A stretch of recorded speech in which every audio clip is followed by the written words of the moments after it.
dari kelompok 3 bakal ceritain ke kalian tentang sejarah dan cerita-cerita yang mungkin belum kalian ketahui tentang Museum 10 November.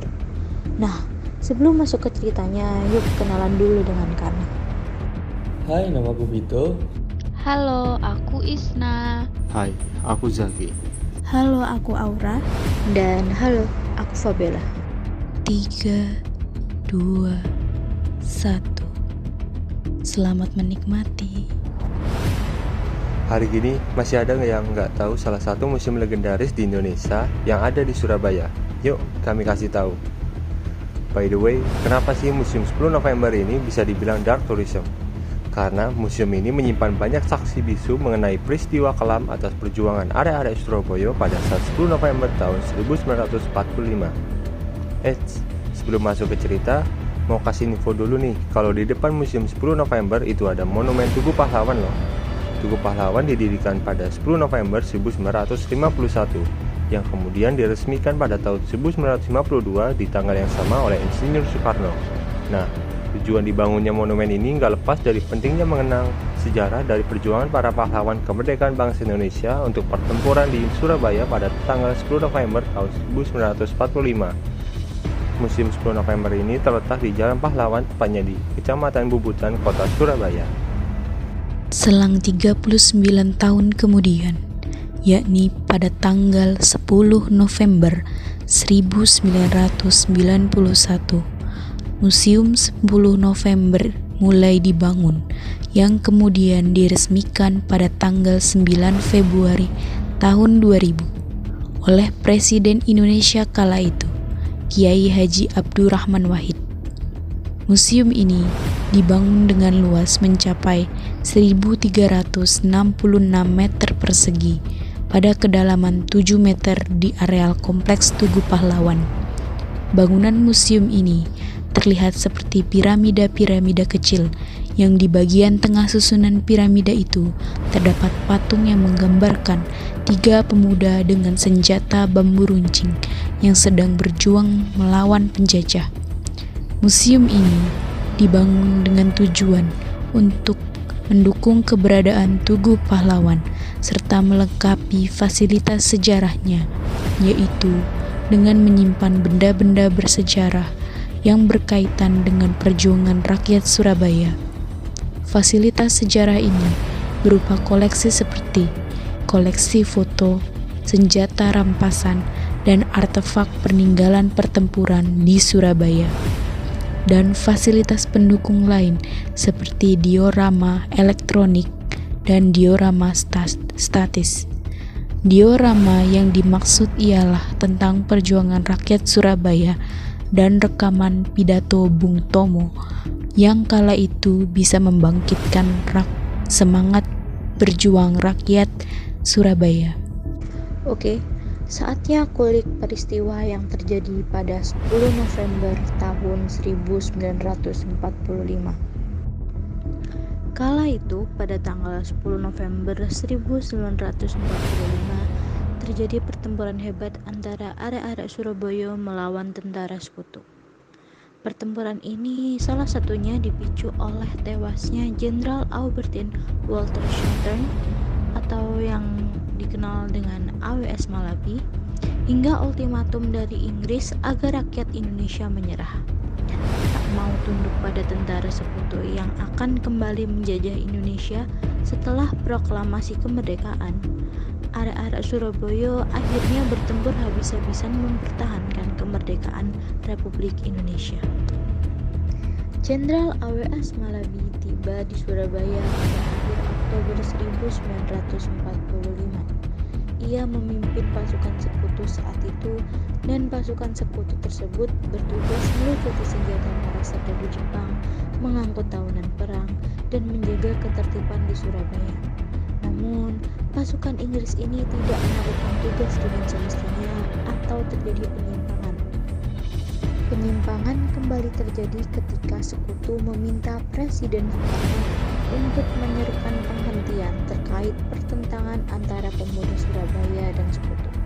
Hal itu dilakukan demi melindungi pasukannya dari amukan masyarakat Surabaya. Permintaan tersebut pun dipenuhi, kontak senjata dihentikan, komite penghubung dibentuk, dan sekutu mau mengakui kedaulatan. Namun, sekutu justru melakukan penyerangan di kampung penduduk. Pertikaian pun tidak dapat dibendung. Sejumlah perwira Inggris pun ditahan oleh sekelompok pemuda Surabaya seperti Jenderal Malaby, Kapten Smith, Kapten Shaw, dan Letnan Laughlin. Entah karena suatu alasan tertentu, Jenderal Malaby tewas. Mengenai penyebab tewasnya Jenderal Malaby, sampai saat ini masih menjadi perdebatan. Beberapa sumber menyebut Malaby tewas karena terkena serangan granat dan terkena mobilnya. Namun, ada yang menyebutkan Malaby tewas setelah aksi tembak-menembak terhadap penduduk Surabaya dan versi lain yang beredar. Mengetahui hal itu, Kapten Shaw pun mengancam Indonesia dan akan membalas perlakuan yang diterima sekutu dengan mengerahkan seluruh kekuatan baik darat, laut, maupun udara. Tak segan-segan, Inggris mengultimatum masyarakat Surabaya untuk menyerah jika tidak ingin dihancur leburkan sebelum pukul 6 pada 10 November 1945. Ultimatum tersebut tidak dihiraukan. Rakyat Surabaya saat itu memutuskan untuk tetap melawan. Sebelumnya, rakyat Surabaya dilatih menggunakan senjata dan granat tangan. Pemuda-pemuda dan pasukan TKR mempersiapkan diri untuk terjadinya pertempuran. Kemudian, terjadilah pertempuran yang dikenal dengan nama Peristiwa 10 November 1945 dan diperingati kemudian sebagai Hari Pahlawan. Sejak pagi hari, Inggris sudah melakukan penyerangan. Namun, pemuda Surabaya yang bermodalkan bambu runcing dan belati sama sekali tidak gentar atas serangan yang dilakukan. Di balik keberanian pemuda Surabaya ini, muncul sosok Bung Tomo dengan pidatonya yang bernada semangat dan berkobar untuk melawan penyerbuan sekutu. Inilah jabatan kita. Selama banteng-banteng Indonesia masih mempunyai darah merah yang dapat menyebut garis dan putih, merah dan putih, maka selama itu tidak akan kita mau menyerah kepada siapa sekitar rakyat Surabaya. Siapa? Keadaan genting. Tetapi saya peringatkan sekali lagi, jangan mulai menembak. Baru kalau kita ditembak, maka kita akan ganti negara mereka itu. Kita tunjukkan bahwa kita ini adalah benar-benar orang yang ingin merdeka. Dan untuk kita, saudara-saudara, lebih baik kita hancur dulu daripada tidak merdeka. Sebenarnya kita tahu merdeka atau mati. Dan kita yakin, saudara-saudara, pada akhirnya pastilah kemenangan itu akan jatuh ke tangan kita. Sebab Allah selalu berada di wilayah benar. Percaya atau mati. Dan kita yakin, saudara-saudara, pada akhirnya pastilah kemenangan itu akan jatuh ke tangan kita. Sebab Allah selalu berada di wilayah benar. Percaya, saudara-saudara, Tuhan akan melindungi kita sekalian. Allahu Akbar, Allahu Akbar, Allahu Akbar. Merdeka!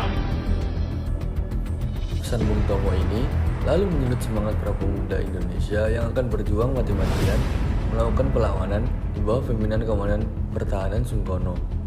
Nah, menurut berita harian, yaitu kantor berita Reuters melaporkan bahwa ribuan orang Indonesia menjadi korban serbuan militer sekutu.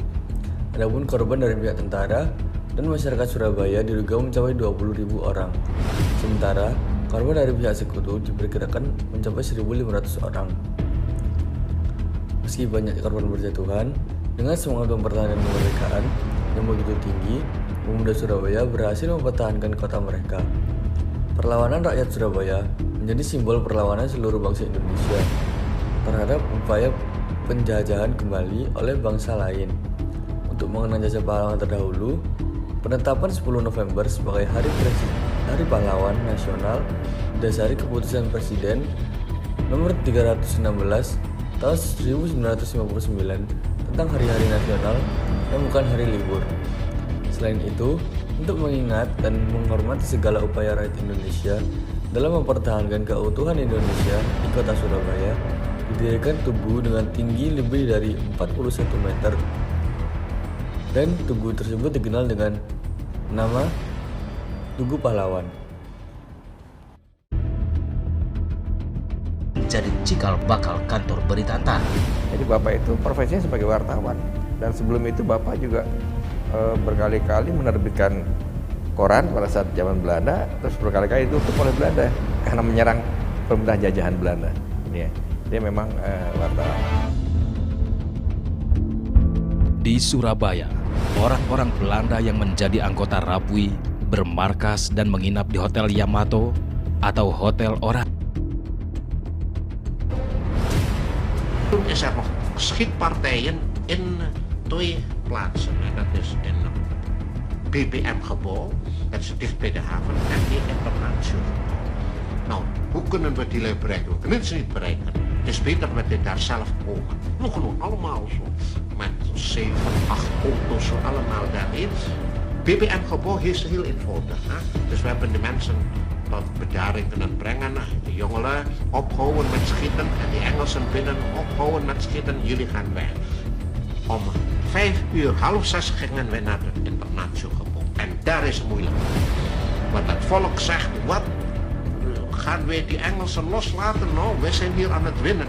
En toen gaan wij met deze partisans, deze guerrilla jongens die nooit hebben begrepen wat eigenlijk internationaal recht is, toen gaan praten. Maar ze zijn al zo, ze zijn dol geworden door het ruiken van het bloed en van het plomb. Dan zeggen ze, nee, maar ze hebben ons, kijk maar, hoeveel mensen hebben ze van ons gedood? Nee, we hebben heel lang, meer dan een half uur. En hebben we zelfs op het dak van de auto moeten staan om die mensen te zeggen, goed, all right. Nou zenden we iemand naar binnen om de Engelsen te praten. Terwijl ze daar aan het onderwerpen kwam er plotseling een granaat uit dat gebouw naar ons. Schietpartijen weer. En tijdens dat ogenblik is die Melody gedood. Ik was 5 meter van die plaats.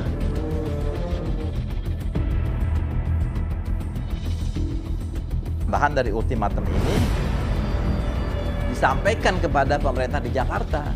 Tapi pemerintah Jakarta sudah tidak sanggup lagi dan menyatakan terserah bagaimana pemerintah daerah Surabaya itu akan berbuat apa. Jadi Mr. Subarjo, pimpinan Menteri Luar Negeri pada saat itu juga berkesimpulan seperti itu. Hendaknya bisa diatasi oleh Surabaya. Alhasil Pak Suryo sesuai dengan kesepakatan di antara pemimpin Indonesia dan rakyat Surabaya menyatakan tidak bersedia untuk menyerah kepada tentara Inggris, dan pada tanggal 10 November sejak pagi hari maka Surabaya dibom.